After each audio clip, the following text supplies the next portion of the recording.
Hello, everyone, and welcome to episode 39 of the North Star podcast. Today, we have a special guest today. His name is Vern Tompke, and I'm actually very, very excited about this podcast because this one is going to be very unique in the way of certain topics that we're going to talk to, and he is also a brother of one of my clients that I'm very close with. So I'm very, very looking forward to this one because the individual that is his brother is very special to me too. So Vern, thank you so much for the time today. I really appreciate this. I just want to kind of let you go off and kind of who you are, a little bit of an introduction, and we'll go from there. So hey, Jeremy, thank you. And thanks, guys. It's good to be on the podcast.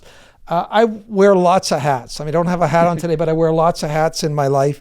I have been involved in a high school teacher. I have been a pastor. I have been a life coach. In fact, that's what I'm doing mostly right now.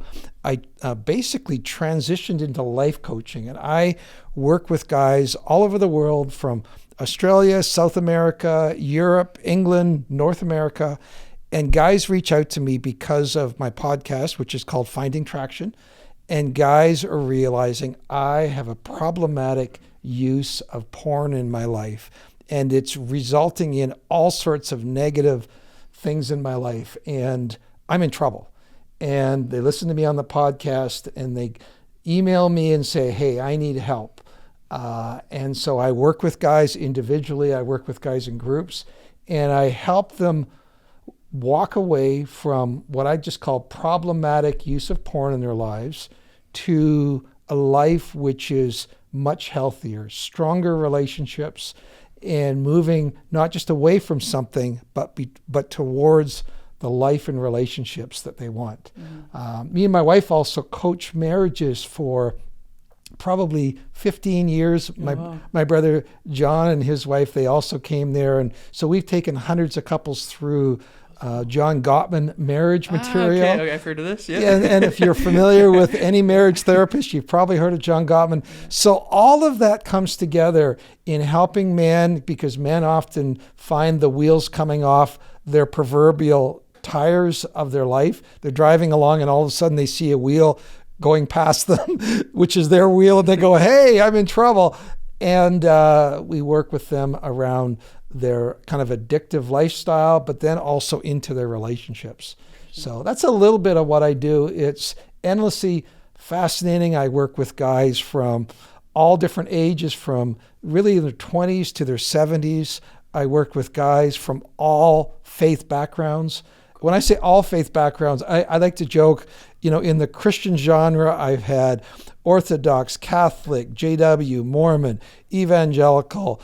Outside that, I've had agnostics, Stoics. I had a guy that was an Aztec, which I'm still quite trying to figure out what that is. But it's fascinating working with guys within their faith understanding or their lack of faith understanding and help them move forward towards a better life. So it's a great gig, and I have a great time doing it. That's really cool. My underlying first question, and I was super curious on this, and I'm looking forward to hearing the answer, is how did you even get into this? How did this this one thing start? I'd love to. That's something that has always interested me. Well, it's funny. When I was at university, I had a roommate with a guy that was going into psychology. And I was in business at the time, and I'm going, dude, I know why you're in psychology, because you got all sorts of problems. So you're trying to figure out your own problems. It was a bit of a business, kind of thing. I'm going, well, but porn was a big part of my life. It became a way of life it got embedded from the time I was an early teenager. And as a result, when my parents went through a divorce, the unique role I had in my family, feeling left out, forgotten, I came to depend on it. And, it is what it is. I'm actually not an anti-porn crusader. I'm not a big moralist. For me, it became problematic. Mm-hmm. And as I moved through my life and then I entered into relationship with my now wife, it was like a mirror and a feedback loop that began to cause me problems, began to cause problems in my marriage. And then, it didn't quite work with the pastor gig because I always felt like I was presenting myself as one person and doing something else. So that created some value incongruence. I just ran into a number of dead ends and began to go, okay, I have a problem, and I began to reach out through 12-step and other things to find help.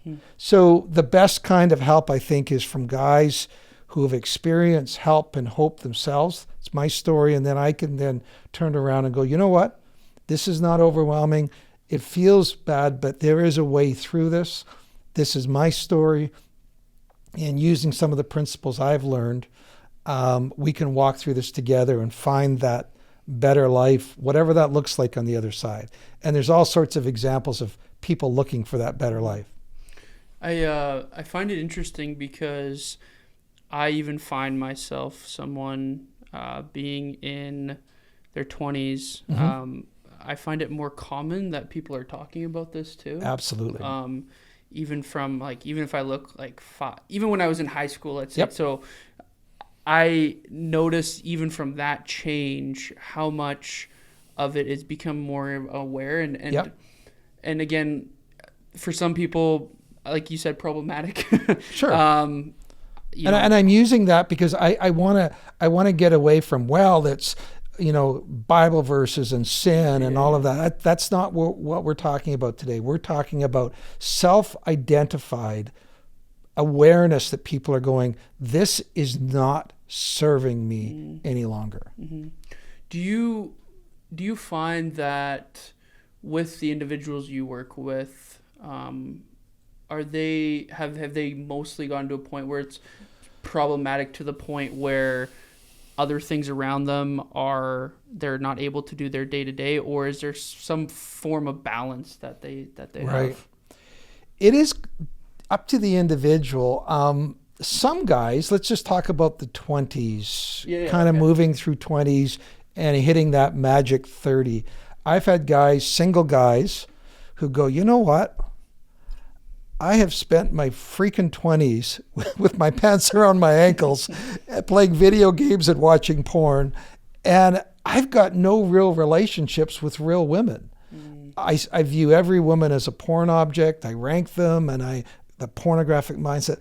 I don't like who I am at 30. I don't like who I am in terms of my lack of relationship with, let's say, the opposite sex. I don't like who I am with the isolation in my life.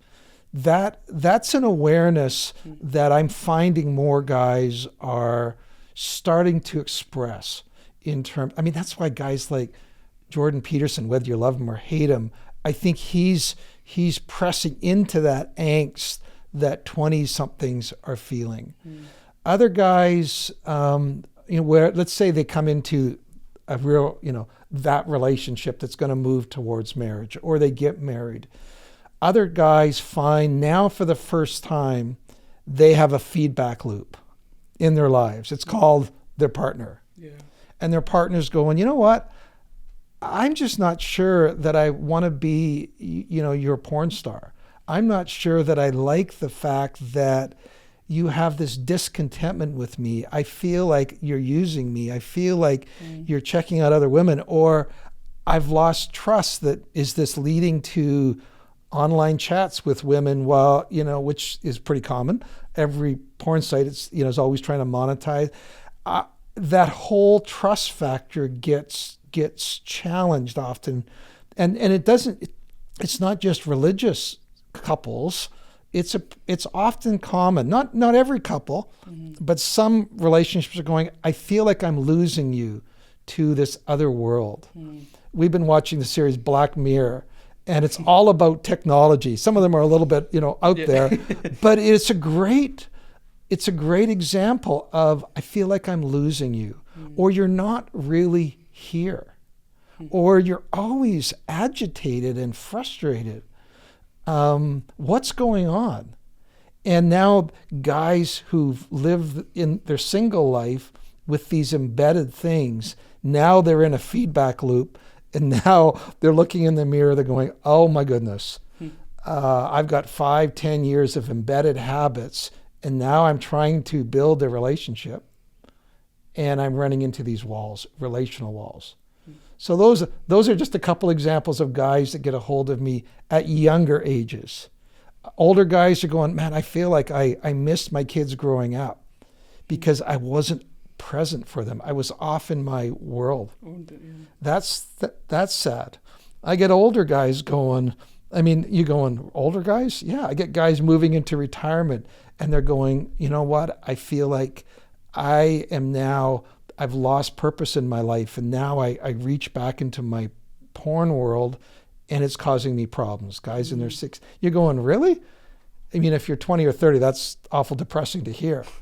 Yeah. But the problematic thing is different. I joke, some guys lose the keys to their house. Some guys lose the keys to their bedroom. Some guys just lose the keys to their mental health. Yeah. So, yeah.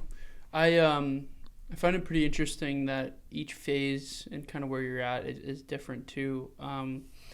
I do think it would be interesting, though, if you don't mind sharing a little bit of kind of tips you would have for individuals that are listening to this and they feel like they're in that, loop that you say. Is there anything that you would advise them to kind of start working on? And I know it's very general because you don't have the individual, but I think just some tips would be really cool. Absolutely. Yeah, there's some common areas. And, as somebody who coaches guys yourself, I think some of these are going to resonate as just normal helping principles. The first one is helping people begin to build connections. If there ever was an example, I think there's a famous psychologist who did a study with rats and all that, the rat park, I think it was out of Vancouver where the study was done. And he came up with this statement: the opposite of addiction is not sobriety, it's connection. And it's connection that begins to pull you out of that world. And if there ever was an isolating sort of activity, usually most guys, the old days of going down to Point Roberts, that kind of dates me back to my UBC days, to go down and watch porn together with a bunch of guys. Those days are kind of gone. Inviting a whole bunch of friends over to watch porn is usually not. It's a disconnecting, isolating experience. So the first thing is starting to work with guys around building healthy connections. Okay. What do you want? Do you want to build a relationship with a real woman, not a silicon one or a virtual one? What does that look like? How do we start to build real healthy connections with real women? How do you begin to gain confidence with the opposite sex, for example? So connection. How do you begin to work? We bring guys into groups where they just talk about finding traction groups, just finding out how do I navigate this challenge around my sexuality. So connection is the first one. The second one is coaching. Can I find somebody who's been through it? Understands it. It's like why AA is so helpful is I think it would fall apart without a sponsor, without the sponsoring, ideas. And, you coach guys with physical fitness. A lot of guys have a gym at home, and why does it go nowhere? But I spent all this money on a gym at home. Well, you know what? There's the connection of going to a gym and being around other guys that are working out. And then also maybe having a coach that says, what are your goals and how do we get there? So coaching, I have heard and been in groups where it's just led by, you're just pooling your ignorance. Nobody's getting better. Nobody's actually getting success over some of these habits. And they just sit around and go, isn't life difficult? Doesn't this suck? We're never going to change. Those groups, they're not helpful. But to have somebody that says, you know what? There's hope and health on the other side. So first one's connection. Second one is coaching. Third one is going, what are the unmet needs that you are reaching to this whole porn lifestyle for? What are those unmet needs? A great quote that I think I attribute it to Matt Dobschutz, who does a great podcast called Porn Free Radio. He has this quote, and it is this: porn is not your main problem. It's just your favorite solution. So what are you trying to solve? What needs are you trying to meet? Let's talk about those. Let's begin to work on those. Yeah, there's some practical things around impulse, and two of my favorite books, if you're into, number one is Atomic Habits. I've read that one. Atomic Habits and Willpower is Not Enough. Benjamin Hardy. Those are the two classic just habit building books that you got to read. But then you start going, okay, I began to, remove instant access to my impulses, which always get me in trouble. Just common sense things. Once we've got some common sense things around my technology, now how do I begin to look at some of those unmet needs? And that goes into an area, and again, I know you're really strong on this. How do we help guys with self-care? Yeah. What does self-care look like? We work guys through, how do you take care of your body physically? If we're talking young people, oh my goodness, people are so sick of me when I work with guys under 35. Vern is going on and on and on and on about, guess what? Sleep. Yeah. Huge. What time are you going to bed? Yeah. Well, I was up and I was playing my video game till 2 a.m, or I was watching porn till 2 a.m. Nothing good happens after midnight. They say that to every NFL player. Nothing, Yeah. How much sleep are you getting? How are you eating? Yeah. So we walk them through self-care in the physical realm. Then we talk about self-care in a spiritual realm. That can go many ways. It's just helping people connect with their deepest values. That's what we call spiritual. Relational. How do you build good, healthy relationships with your spouse or your fiance or your family? And then finally, we just call it passion. What are you doing? What are you building that you look forward to? That gives you an option, an added option to put joy in your life. Because so many guys, after they've been in porn and embedded porn use for so long, it's like all the passion gets squeezed out of their life, and all they want is that dopamine rush of that 10 or 12 out of 10 thing. That's the only thing that gives them joy or pleasure. Fancy word, anhedonia. Have you ever heard that word? No. It's the inability to experience joy. Oh, okay. Yeah. Sorry. Yes. Yeah. Okay. And then we work on helping people re-establish and reconnect with sources of joy. So it's holistic. Yeah. It's not just stop doing this or, yeah. It's interesting because what really stood out to me on those comments too was also to finding a sense of purpose. Yes. Right. I think once you have purpose, a lot of those, not all the time, obviously those other things start to filter out, but if you have something that you're working towards or you have something that you're looking forward to do, a lot of those times and those distractions are filled up now with your purpose. Yeah. And going on sleep, in the fitness industry, we make a joke. I know we chatted about this on the phone too, but I said sleep is probably one of the most underrated fat loss hacks. Yep. If I'm not even talking nutrition, working out, whatever, right? It's one of those things. So, it's really interesting to hear because I think a lot of these, probably you hear a lot of similar situations that people are going through. And I guess for me, my understanding with this all and going off of being someone who is in their 20s, how much do you think that porn can really affect someone later on in life if they don't figure out their stuff now? Well, that's the challenge, right, Jeremy? Because the challenge is we always have this inbuilt ability to minimize or go, you know what? This is just a phase in my life. Yeah. What I do now is not going to affect what I am later. I mean, you see it with eating. You see it with, what I do now is going to change. One of the classic lines, and I was prey to this. I've never met a guy that wasn't prey to this. Every single guy that I've ever met that then got into a relationship and married and then ran into all sorts of problems, they make this point. I am only going to have this problem until I get married. And then they realize that marriage didn't solve my porn problem. And it has nothing, marriage, sex, and porn is nothing to do with each other. In porn, you're chasing a drug. In real life sex, in fact, many of my guys express disappointment in sex when they get married because they thought that sex and marriage was going to take care of all of these needs. And then they find they get married and they're going, okay, that's it?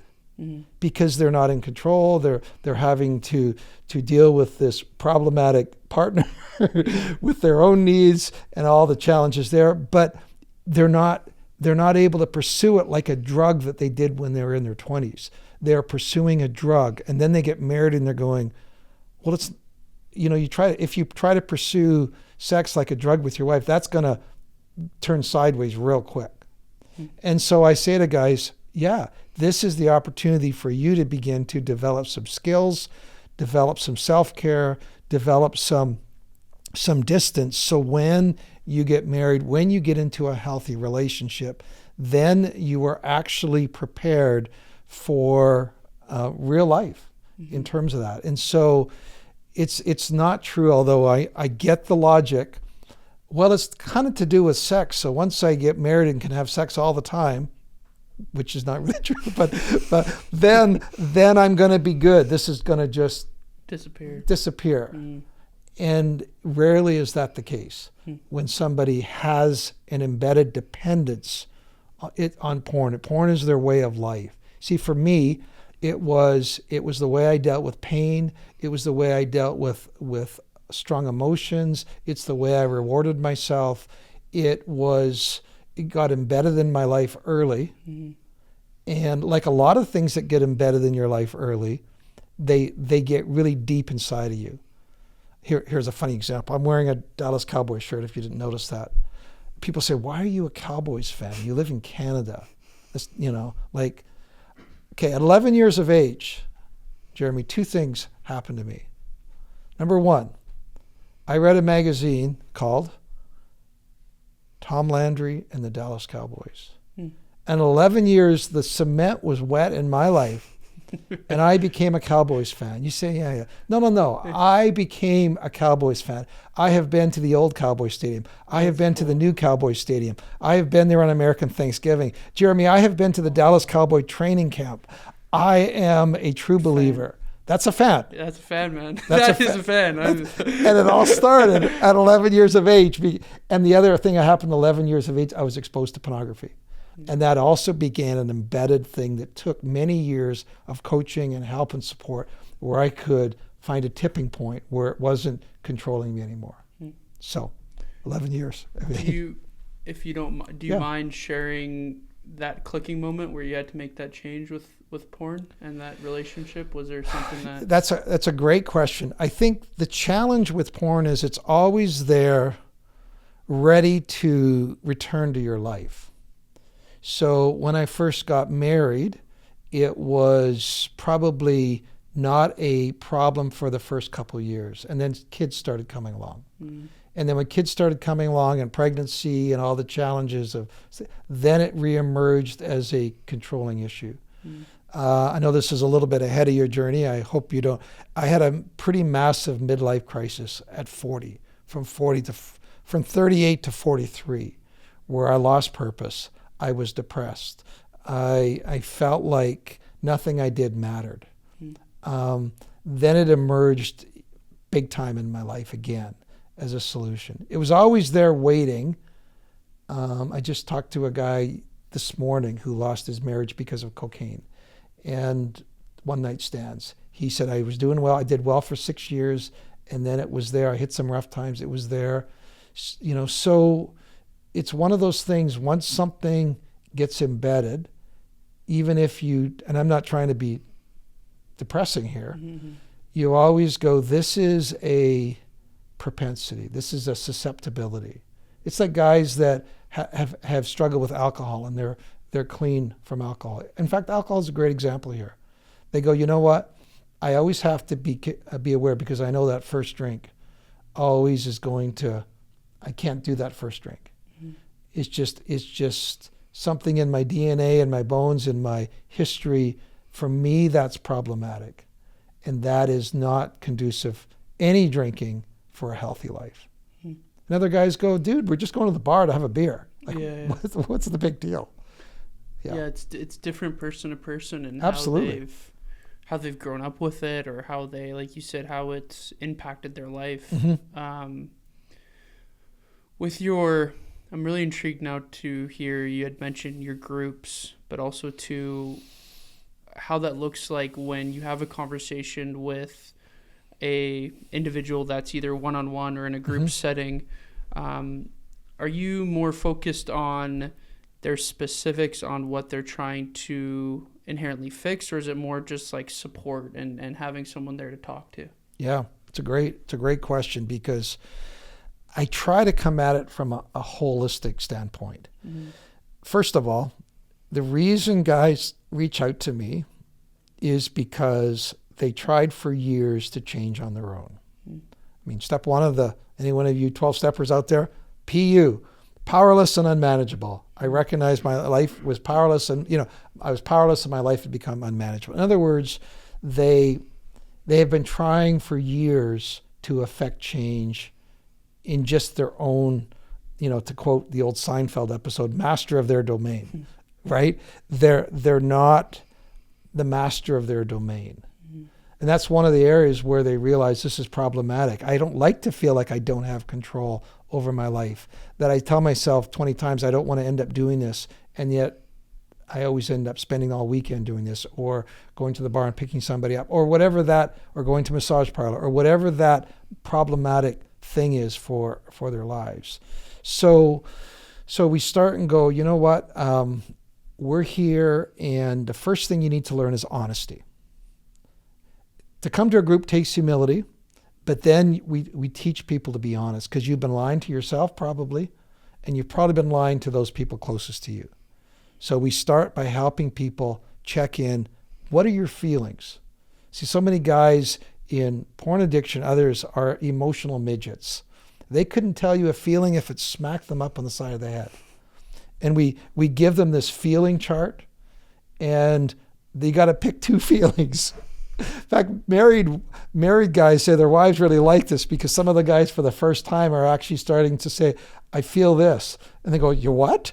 You've been married 10 years and you haven't. It's always, I think this, I think that. So we talk about where you at emotionally. Then we talk about where you at with your active commitments, physically, spiritually, relationally, passion.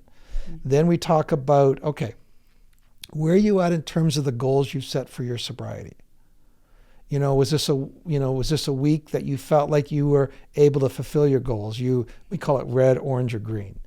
Red is, I've completely violated the things I set for myself. Green is, man, I'm all systems go. And then T is threats. What's coming up this week? Your wife's going away for a few days, or you're going on a business trip, and so we start with that. And then what we do is we begin with we have a 52-week video course that guys go through, 5 to 7 guys. And that's kind of a big step for guys too, because they come to me, Jeremy, and they go, okay, Vern, this has been a problem. So how long can we get this fixed? In 2 weeks, 2 months, 6 months? And I go, okay, first of all, how long have you been working on this embedded use? That's so funny. You say that. I say those same things. Oh, it's hilarious that you said that. You've been doing this for 5-10 years. How long? And you probably started this at 10, 11, 12, 13, right? How long have you been working on it? And it takes a year to begin to figure out technology, begin to figure out your unmet needs, the lies you tell to yourself, then how you're processing unmet needs. How are you reaching and medicating these areas in unhealthy ways? And how can you begin to do those in healthy ways? So if I was going to give one picture of where we start, though, I had a guy say to me yesterday, okay, Vern, here's my life, bum, bum, bum, bum, bum. I'm going, yeah, it's a mess. Where do I start? He said. What I said was this. I said, let's say your car has got all sorts of problems in terms of the engine. It's missing, I don't know much about engines, but there's an engine problem with your car. And you bring it in to the mechanic, and the very first thing your mechanic says is, Vern, turn the car off. And that's really, an important thing because I can't look at your engine while it's still turned on, right? And what we do is we help guys get their engine turned off, and that just means getting out of the lather, rinse, repeat every day, every 2 days, reaching for porn. How do they begin to change their environment? Because impulses and habits get them every time. So, okay, to use willpower is not enough, Benjamin Hardy, and they do this with professional athletes. Let's outsource your willpower to a successful environment, a safe environment. And so you say, well, I should be able just to stand up again. No. Willpower is not enough. We're asking you to use your willpower, but to use your willpower to set up the right environment that's conducive to your goals. Where it's the same with top athletes. Yeah. So it's one thing to say, well, I really should work out. It's like, forget that. I don't want to work out today. Forget that. I tell you what, you're going to meet me every Tuesday and Thursday at 2:30. We're going to meet at the gym, and I'll be your willpower. We'll do it together. Mm-hmm. Okay, I think I can do that. So you see the difference? Yeah. And some of the guys, it's technology that is just such a... So we do practical things. We use screen time with Apple iPhones to set limits around. I want my, I was up at 3 o'clock in the morning on Instagram again. Well, that sucks. How do you feel this morning? I'm tired. Well, go on to screen time and turn off your internet after 10 o'clock at night. Yeah. Well, then I'll just turn it back on. Well, then give your buddy the password. Like, where there's a will, there's a way. You go, well, I should be able to just do it. Yeah. And you're going, well, how's that working for you? Well, it's you know what, it's, when we look at it too, it's accountability, right? Yeah. You're someone's keeping you accountable, and that's exactly in the industry that, for me too, it's, like the example you used about having your own home gym. It's like you could have all the equipment in the world, but still people will still come see a trainer. They'll still go to a class because it keeps them accountable. Yeah.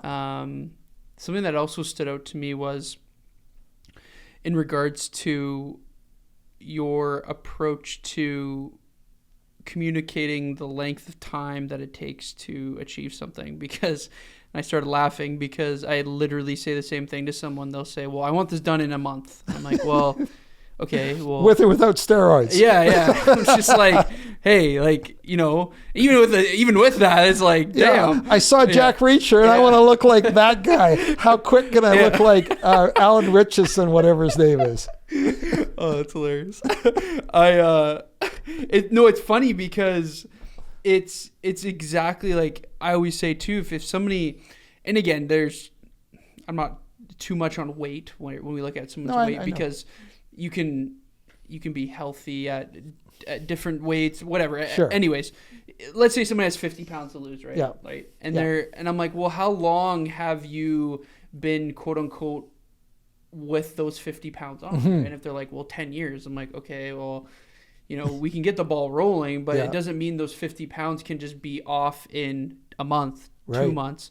Because most of the times the people, and this is probably what you see, is the quicker that someone tries to erase it or try to get through it, the faster, and if not, sometimes more aggressive it comes back. Yes. Because they go from 0 to 100 instead of going from like 0 to like 11 to like 13. And sometimes it goes back to 9 and then it goes to 15. So it's just like, I try to communicate that as well. So, because what you're talking about is, how do I backfill? It's kind of like a dike. We had our problems with the flooding here, right? And hopefully they've been backfilling the dikes with more soil the next time we have an atmospheric river. But I say to guys, the reason it's a year at least is because now you're backfilling. You're not just removing old habits, but you're now backfilling new habits that are replacing them. There's a guy, Craig Parra, he makes this statement.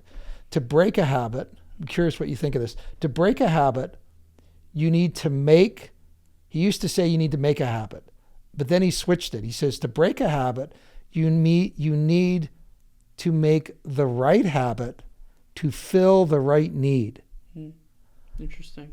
I've never heard that actually. So from my understanding, it's kind of, I'll try to use example as someone who's maybe sedentary. Mm-hmm. It's, I look at, we can look at, I'll use sedentary with like a prescription medication or, Sure.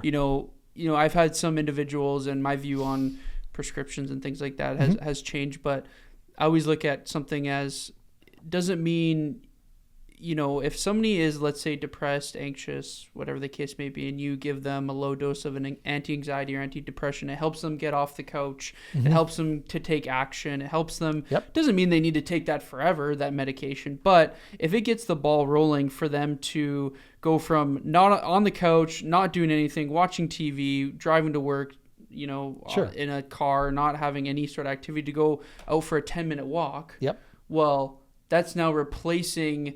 Your walk is now going to maybe able to replace the medication because of the benefits of the walking, but now you're also exercising as well. So it's like you have that mental clarity from the walk where that medication you might not need, but you're also getting that exercise as well. So, And then you can begin to move into habit stacking, yes. atomic habits, Yeah. right? From that area. And I think you start, what you're looking for, I'm sure as a coach, is you're looking for small wins. You're looking for somebody who says, I used to be every day or every 2 or 3 days I was back in the porn cycle. Now it's every week or 2 weeks. You're going, dude, that's great. Yeah. You are learning, your brain is resetting. You're starting to develop new habits, and you want to remove this completely. Let's start with where you're at and let's move forward. One of the things that sometimes guys go, okay, so you're at a point, like for me, it's been probably 15 years now where this has not been, a tipping point. It's been a tipping point for me in my life. But guys say, okay, so what does life look like for you now?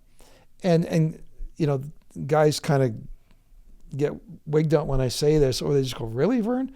For example, my wife teaches elementary school. She goes every day to elementary school. And I work at home. I do podcasting. I coach guys from home.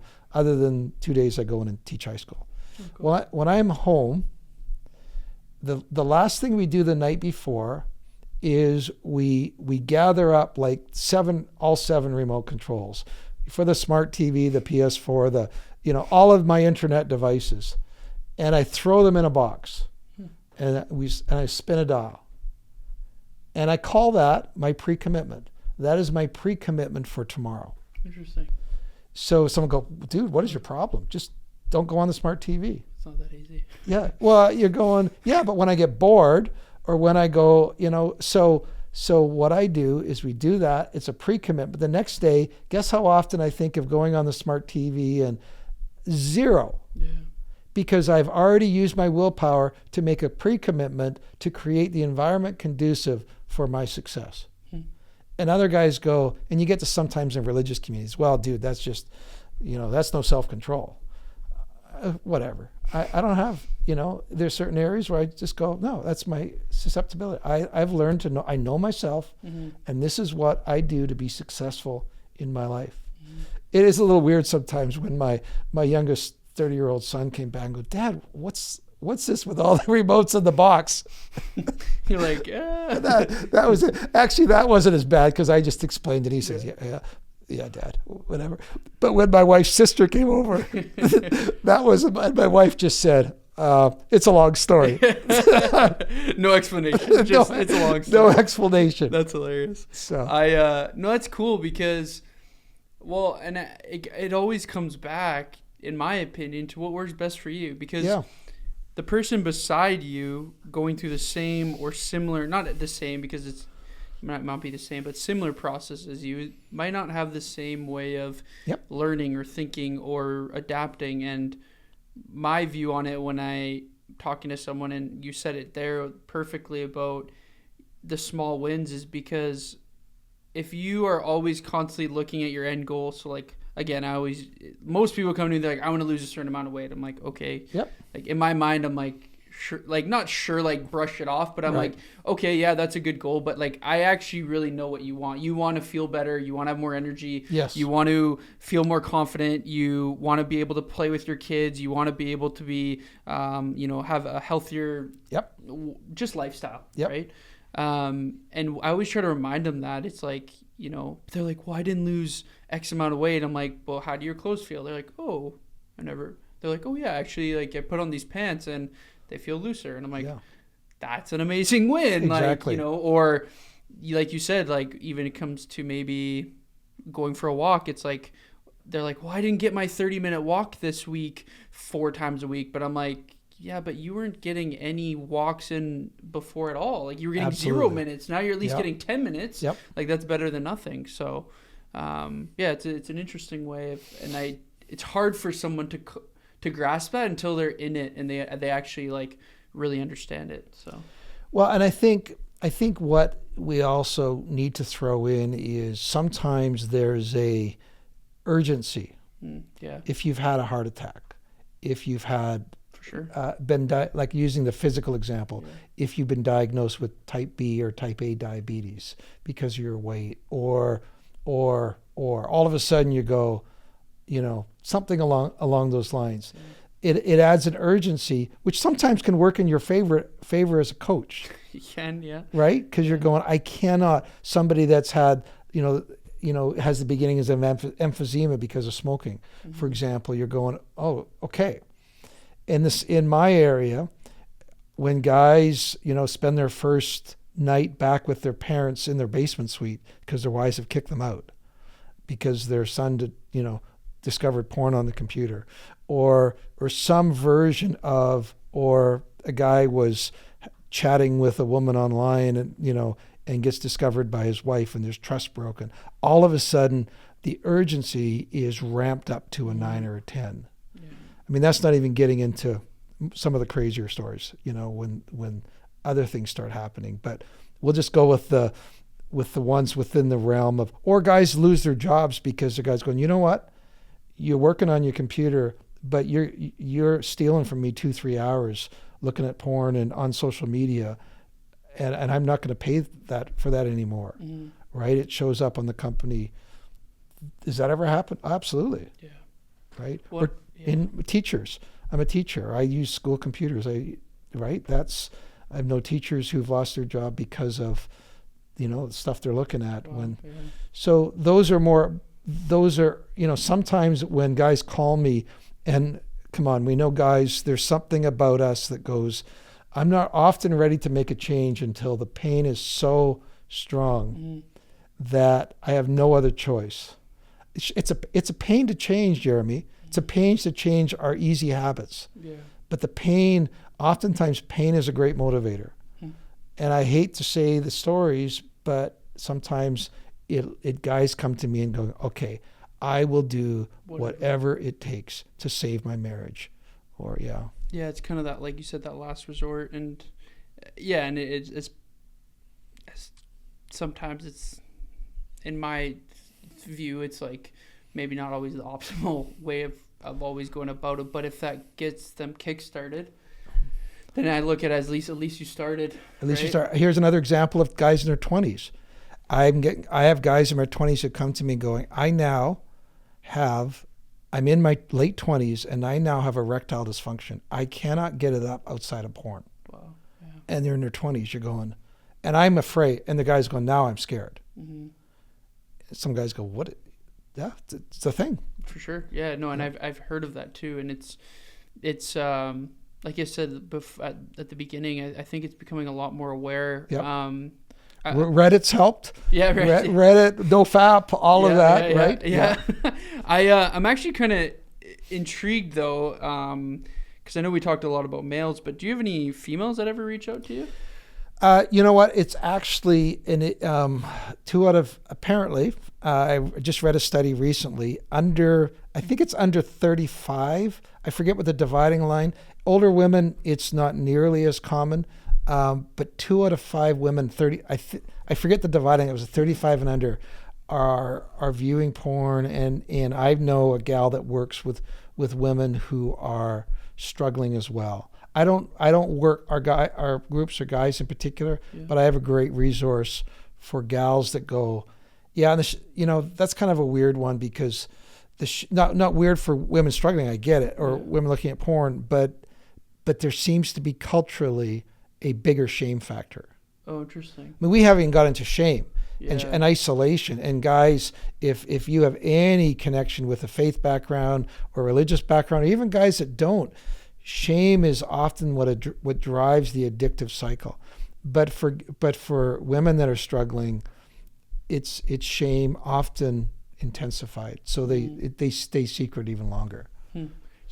Why do you think there's more males versus females that tend to navigate with this addiction more?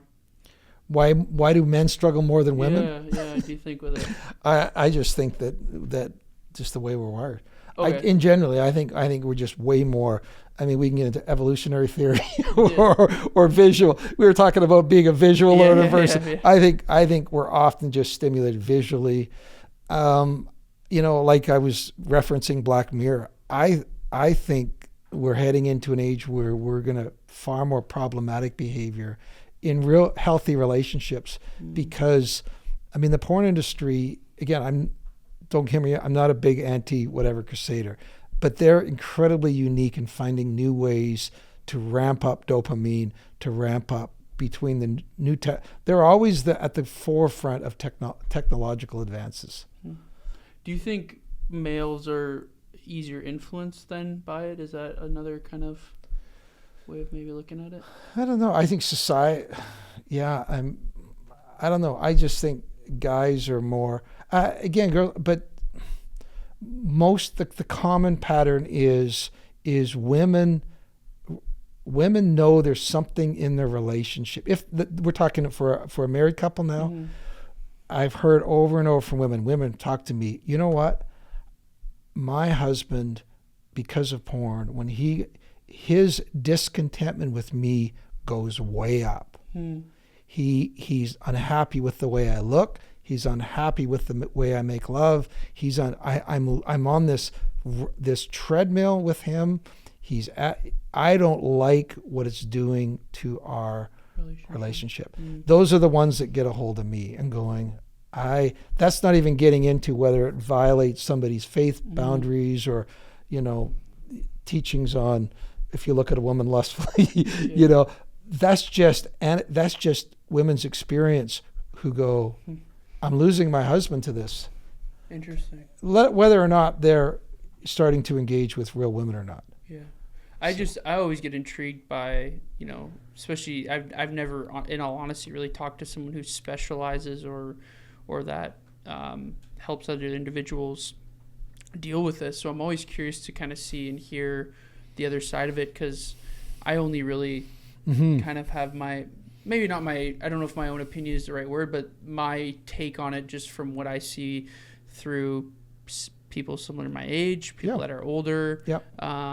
And I think it's a very interesting topic, because like I said, the transition of it and the way it's going and the way it's moving is very, it's a shift that I've never seen before personally.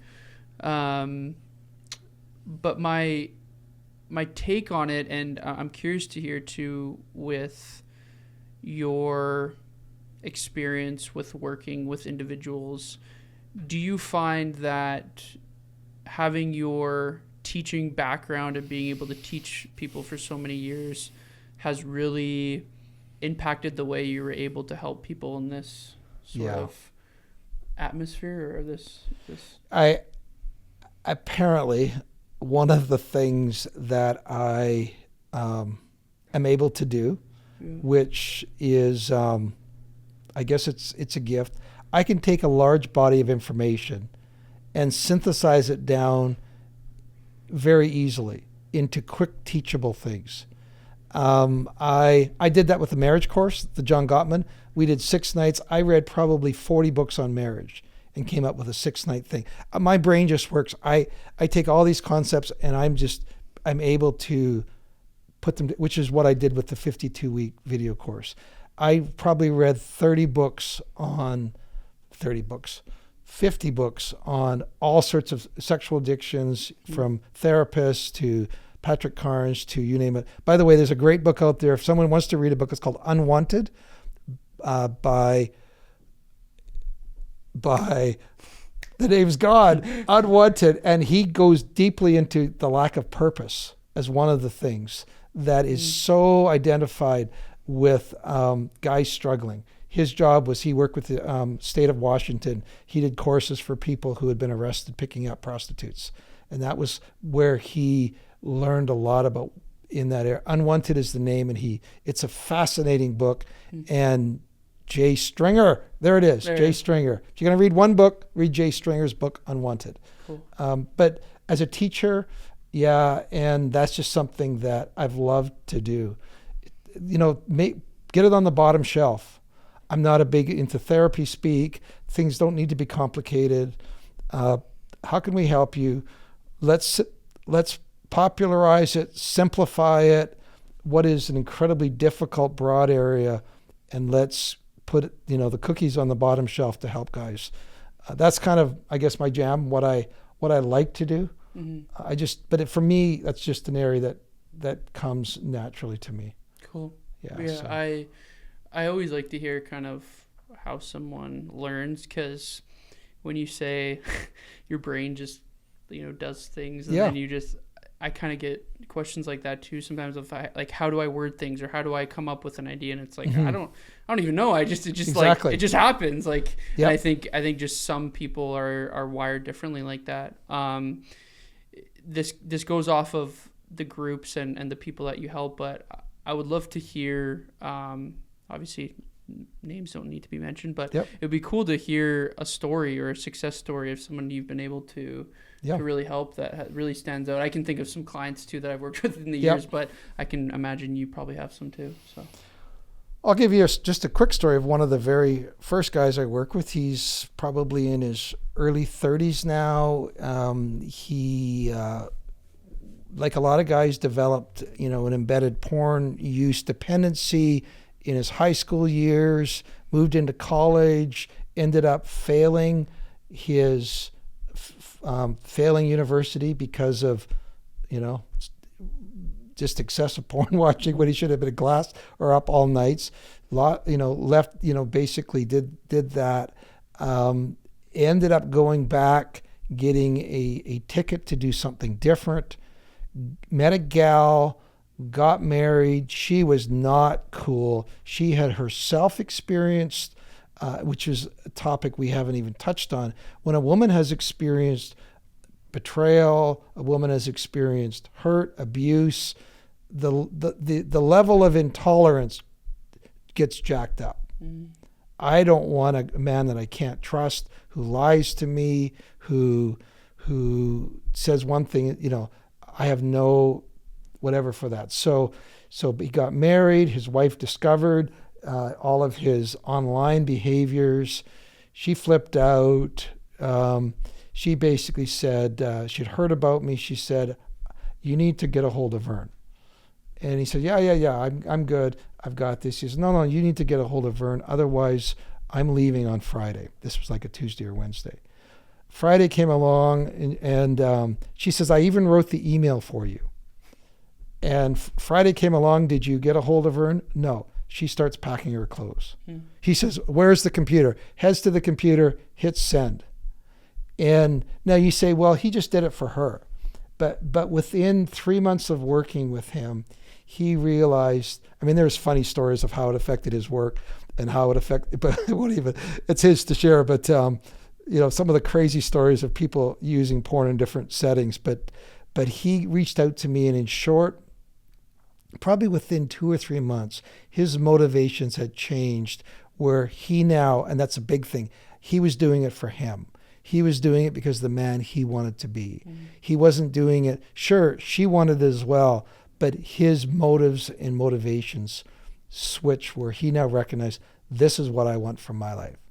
And now I've been with him he's in one of my alumni groups. Those are guys that have gone through the course, and I've got 3 different alumni groups where guys come to that have all been through the course, and it's a great story of somebody that is, and now he's got a daughter, he's got a marriage, his job is, he's in a great place. Still struggles with, okay, I'm feeling wobbly. That's a fancy word we use. I'm feeling wobbly. Reaches out to guys in the group, and we say, hey, we support them. Mm-hmm.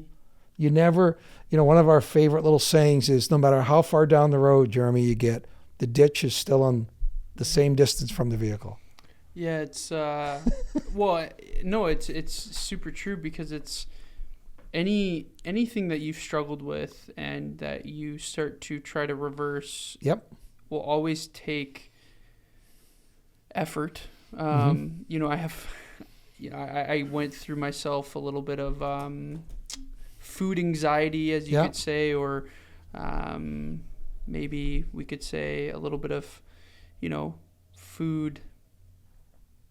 I don't know if food disorder, but is the right word in this case. But I've clients that even come to me and they're like, well, when does it go away? I'm like it doesn't. You just become better at managing it. You understand yourself better. Absolutely. It's just not as loud because you have ways of understanding yourself and being able to work with yourself. So it's something that I always try to communicate with people. It doesn't really ever not just one day it's like a snap of a finger, it's like poof, it's gone. But I do believe that it can be something that you can slowly work towards and get better at. Absolutely. So, yeah. I encourage, if at all it interests you, I'm encouraging, check out the podcast Finding Traction. The byline is Recovery from Porn. It's Finding Traction. It's a picture of a big spiked wheel in terms of an ice wheel, and there's 170 episodes there. So, if you want to hear all of the journey, join us on that. It would be great to have guys do that. Yeah, and that's actually a good place to, kind of do an outro in the way of, I always like to, at the end, if there's anything that the guest wants to either share about, any wisdom if they want, but also to where they can find them, where there's some resources, and an email or something if anybody wants to reach out. So it's the podcast is called Finding Traction. You can also find me on YouTube just under my name, Vern Tompke. Okay. You can also watch the very first lesson. It's called Houston, We Have a Problem. And that's just a quick way to connect with me. If you want to email, my email is bandofbrothers.care@gmail.com. Cool. Awesome. Yeah. Well, Vern, thank you so much for your time today. I really appreciate it. And thank you, everyone, for listening to episode 39 of the North Star Podcast. Thank you so much. You're welcome. It's been great.